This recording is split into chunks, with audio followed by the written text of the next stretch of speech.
Hi, everybody. I'm Alice K. Ruckelhaus, and this is Pat Sikora. And we've come back one more time with a video to kind of wrap this all up. It's been, I don't know, 6 or 7 months since we recorded the last video in this series, and we kind of wanted to wait and give time for the groups to finish up so that we could get some feedback and so that we could see for ourselves what needed to be in this video, wrapping things up. And we came away with some very strong things that we feel like it's important to talk about, which is really exciting. So Pat, hold up the book again one more time, Right, so we can talk just a little bit about this. Make sure the hands are showing. That's my favorite part. Okay, so my favorite. All these hands made up of all these people, that represents Jesus' body, which is made up of all the people in the church, the bride of Christ. And he's there holding the world. He's working through us to reach people, to minister to people, to show his love to the world. That's really, really important, you guys. He gave us not only that privilege, but that responsibility. And so that's what this whole study has been about, is how our one anothering with each other affects how he's able to love the world. So Pat, you want to say anything about that? And well, I think what we found as we worked with our various groups, and I've gotten feedback from people around the country who've done the study, and we've got a few observations. But yeah, people I think have come away with, I think that if I were to summarize the consensus that I've sensed is that, wow, there's more here than I thought there would be. And in fact, I'm recalling now when I was trying to get this published many years ago, the editor said, this study delivers more than it promises. And I think that sort of sums up the consensus of a lot of people. I've had a number of people, and I know you have too, where it took longer. They had allocated 13 weeks and discussions would just go on and on. And most people thought that was fine. And they said, you know, we didn't always agree, but we learned how to disagree. And I think that's important. I think it's important that we recognize that unity doesn't mean that we are all Ottomans who think and talk alike and we're just like in lockstep with each other, but that we learn the skill of agreeing to disagree and of respecting one another in the process of learning how to forgive one another and confess our sins and submit and serve and do all those things, even when there is a difference of opinion, a difference of, in some cases, theology, a difference in practice, a difference in history, but that we find a way of coming together in unity, and that is what will change the world. So I was excited. I've been encouraged as I've talked to people, leaders around the country who've finished. I think the ones I'm talking to have all finished now, but how much discussion the study generated. So let's sit on that for a moment and talk about some suggestions for dealing with this, because this was also a frustration to some people, that they felt that they had to get through the material in a certain amount of time. And it was just very, very frustrating to them because it was full of meat. And I remember saying to you how my group reacted. We just finished this last Saturday, and you were surprised that, you know, at the reaction from most people, that it should take longer maybe than what we've allowed for it. We kind of thought, okay, 12 weeks, maybe 13 would be plenty. So what are some of our suggestions? We kind of brainstormed this. What are some of our suggestions for people for working with this aspect of it, that there's just so much meat, you really can't do it in 12 weeks? Well, I think that if you were to want to start a group now, and we'll talk about that in a minute, but if you were to want to start a group now, if you've only got 13 weeks, and the group I led, both groups I led, we had 13 weeks and we did it, but we always came away feeling like, wow, that could have gone on for much longer. That was why I divided the lessons into part 1 and part 2, because I had gotten so much feedback on that. So the study's actually designed that you can do it in a semester, in a September to December or January to June, or you can do it from September to June and just allow 2 weeks per lesson. And the groups that have done that have found that, yeah, there's almost enough time to do it. I think the Yeah. other thing is to just cut yourself some slack, and if you have the flexibility, if you're not bound to a church calendar, take the time that it needs, because the discussions that took 2 or 3 weeks have ended up being the ones that were life changing in the group. And Right. so I think we have to let go of our sense like, oh, I'm on a schedule. Right. And I think that this is something that we as Americans have lost the skill to do. We were talking when I became a Christian in the 70s, we were just coming out of an era where we had people like Francis Schaeffer and Elizabeth Elliot and some of the other deeper thinkers who you could chew on their stuff, J.I. Packer and Tozer, and you could chew on their stuff for a long, long time.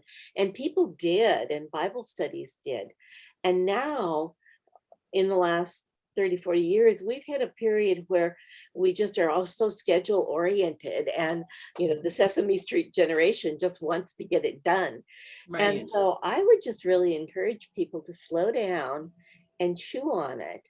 I would encourage people who've enjoyed it, do it again. Do it in your home with your husband or wife. Do it with Yeah. your kids.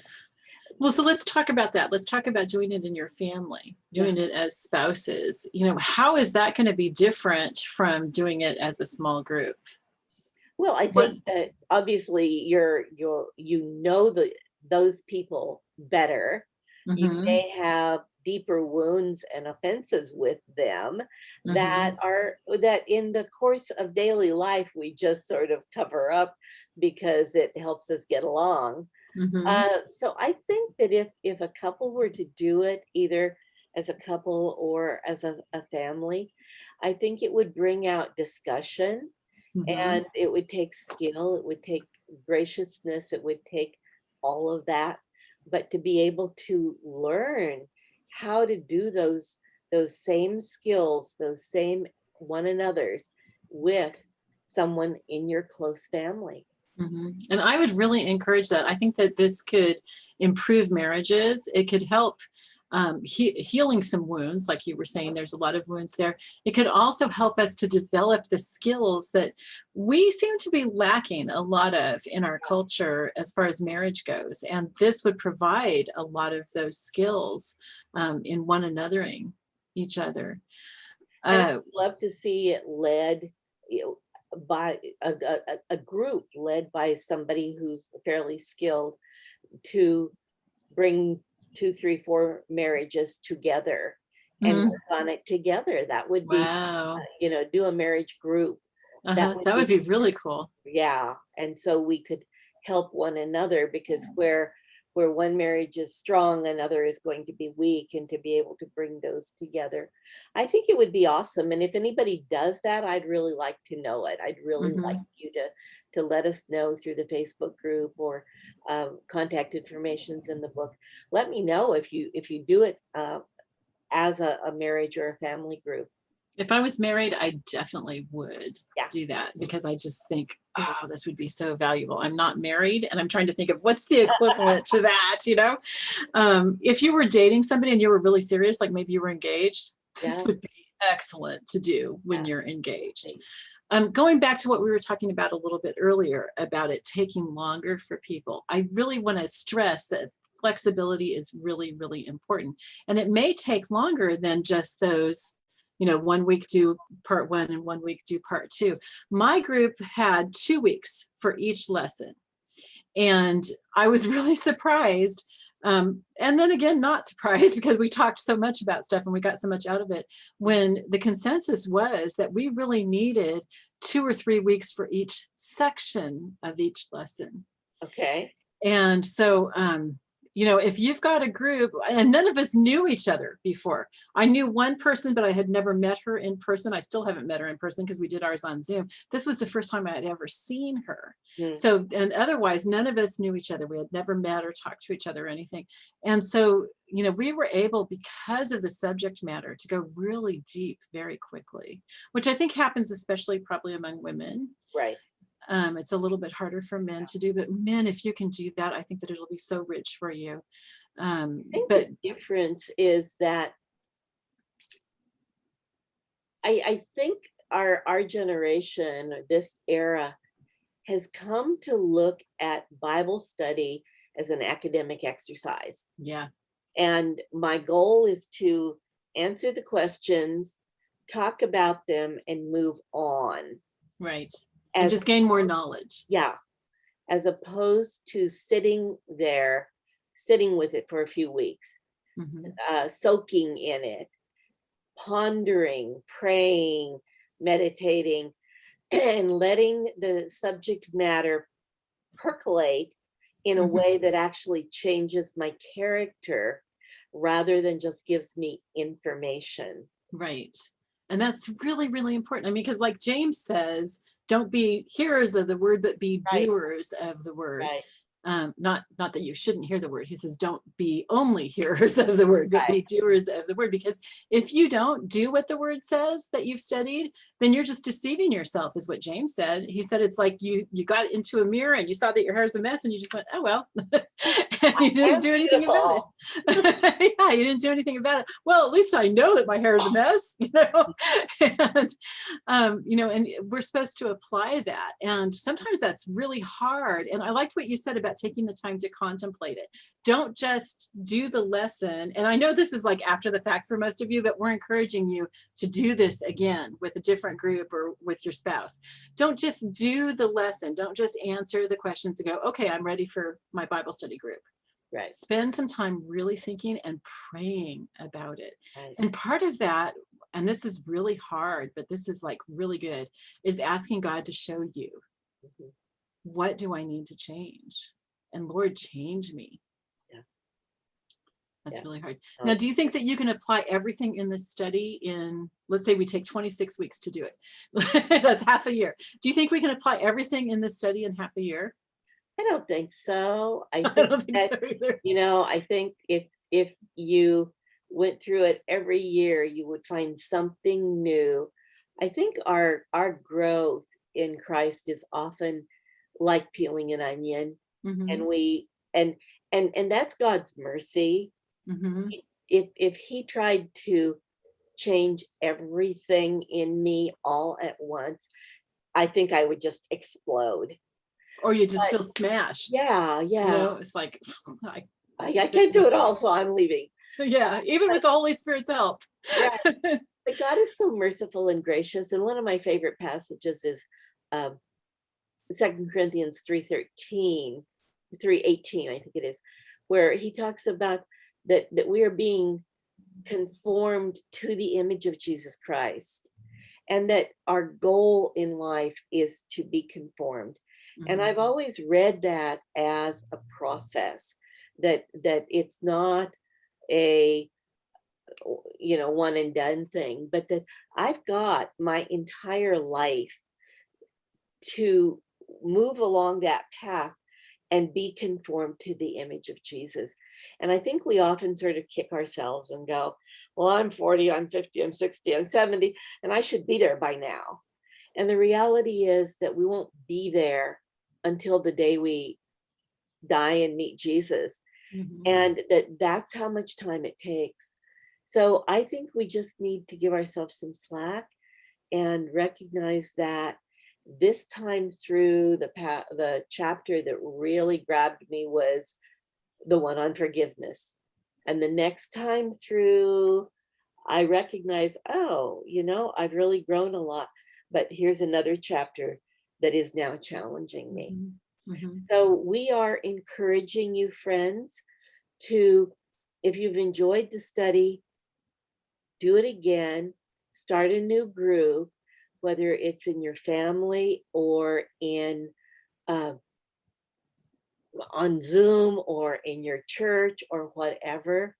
As Alice Kay said, if you were the leader the first time, see if you can get someone else to lead it so that you're not. Uh, get If a you weren't the different leader group. this time, start Yeah, a group and be the start a leader. group. That's going to give you a whole different perspective Yeah, on doing it. And it's not hard to lead a group. This is just one that you facilitate. You don't have to teach this. right. And I'll let you in on a secret. Okay, so my group went really well. I mean, we went really deep, and I asked 2 questions each time, and that's all. Mhm. Okay, the first question that I asked was, what struck you the most? What had the biggest impact on you? And then the second, sometime before we stopped talking, was, what's the one takeaway that you want to really change your life in the next couple weeks? Yeah, And we had 2 hours of discussion from that. right. So it's not that I you have did to come up almost with the some same. major thing. Yeah. Yeah, I did basically the same thing. I just threw it open. And so, just as a leadership tip, don't feel like you have to go through question one, Mhm, mhm. 2, 3, 4, because if people have done their homework, and this encourages people to do their homework, what we want to discuss in the group is the takeaway. Mhm. And a study can become very boring if you just go da da da da da da da da Yeah. da. What was your answer to Yeah, number yeah. 1? What's the answer to number 3? Uh-huh. But to do what we've done and just say, what was the most important thing that you saw? What was your best takeaway? What grabbed you? What won't let go of you? That will generate discussion.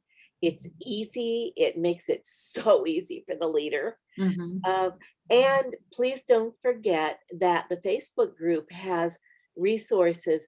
I think they used to call them units, and now they're calling them guides. But Yeah. every lesson has all kinds of resources there for you. I put in the music that we used for worship. There's memes. I put in extra questions if you need them, and all kinds of stuff. When I'm blogging on it, I'll put it in the chapter area. So there are more resources than you'll ever need, but they're And all there. also our videos that we did. The Pat and I video, did yeah, a video on each lesson where we covered extra things that had to do with that lesson but weren't in the lesson. yeah, And those things are really helpful too. Those give you more ways to apply it. I would say another thing too is, well, 2 things. One is to encourage each other in what we've just been talking about. yeah, When somebody really gets down on themselves because they're having a hard time applying something, just really encourage them that this is where you are right now, and this is the area that God's going to grow you in, and He's not sitting there with the stick over you. So we should not be holding that stick over ourselves. And the other thing is to understand that we each have an individual relationship with God. This is really, really important, because if we all try to be alike, because we're avoiding a relationship with God. Basically, when we all try to be alike, we're trying to follow rules and not asking God, what do you want me to work on? And so what struck one person in that chapter, it'll be other things that struck other people. And we can hear those from each other, encourage each other in the area that God's working on us in, and also learn something from what God's showing the other person in that right, particular area right. too. And very often the thing that the other person is talking about may be the thing that I tried to avoid. Mm-hmm. I got something else in the lesson because I really didn't want to talk about that one. Yeah. So that's the beauty of a group, is that it's iron sharpening iron. We help one another. Our goal is to grow to the image of Jesus Christ, and as we do that, um, we reach unity in the body of Christ, Mm-hmm. and through that we can change the world, Mm-hmm. and we will see things different. We will be different, our churches will be different, and the world will finally see something that is appealing and attractive to them. Right. So we've talked about doing this in your marriage, doing this in your family, doing it as a group from church. My group was a group of people who didn't know each other. Okay. And we had 5 Americans and 1 Canadian. So we're very different from each other. And that was such a good experience that I would really like to encourage people. And you're like, well, how would I find people that I don't know? Okay, so one way is if you're on Facebook, if you're on any Christian groups, there are people in there that you've never met that you don't really know.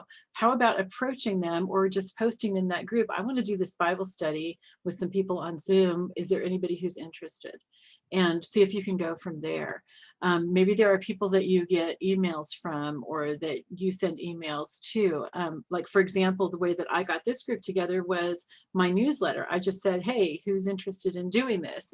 And so a bunch of people said that they wanted to, and we got this down to 6 people who could all meet at the same time. It's just a really good experience, but also because you're from different denominations, you don't have everything in common. And so you're able to learn from each other, and you're able to build unity between groups that aren't like you. Right, right. No, that's great. And as we wind things down, I wanted to mention too that for some people, this whole thing of one anothering is very foreign. And I would encourage you, just a shameless plug for Alice Kay's books, the Isaiah Cadre group of books, and we'll put contact information in the description box below.